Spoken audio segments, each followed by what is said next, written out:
Au commencement, il n'y avait rien. Rien d'autre que l'obscurité, le néant, la solitude. Et puis, l'étincelle. L'infinité maintenant éclairée de mille et une lumières. Des milliards d'années plus tard, la Terre. Grandiose. Majestueuse. Implacable. D'abord inhabitable, puis habitée. Des milliards d'années, encore. L'homme moderne, civilisé. Cet homme moderne à l'origine de prouesses technologiques, qui n'a de cesse d'avancer, d'évoluer, de créer encore et toujours. Malheureusement parfois pour le pire. L'humain, c'est aussi la douleur, la souffrance, la honte, les choses dont on ne parle pas, qu'on aimerait oublier. Mais l'humanité, c'est aussi la beauté, l'intelligence, l'aisance et la grâce. Parmi tout cela, une chose s'illustre.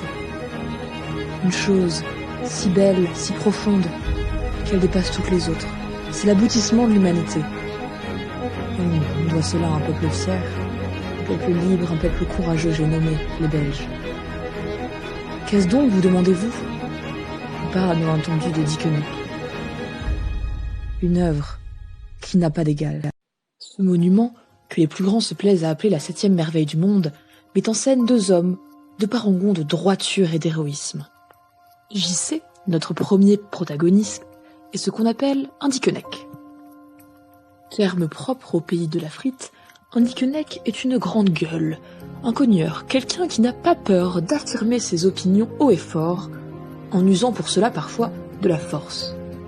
Ce brave homme s'est donné pour mission d'aider Steph, âme sensible, tout romantique en mal d'amour, mais quelque peu flemmard, à trouver l'âme sœur. Jean-Claude tente ainsi d'expliquer la séduction à son comparse d'une manière que lui envient les plus grands poètes.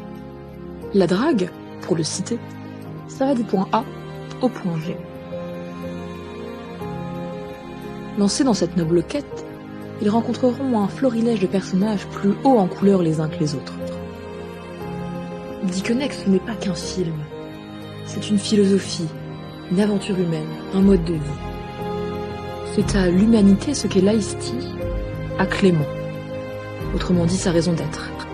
C'est le lien qui, tel les menottes de Lucie, unit les hommes entre eux. Dickeneck, c'est le début et la fin de toute chose, c'est l'apogée de la création. C'est tout simplement l'œuvre de Dieu elle-même, et s'il n'y avait qu'une seule chose à retenir de l'histoire avec un grand H, c'est bien celle-là.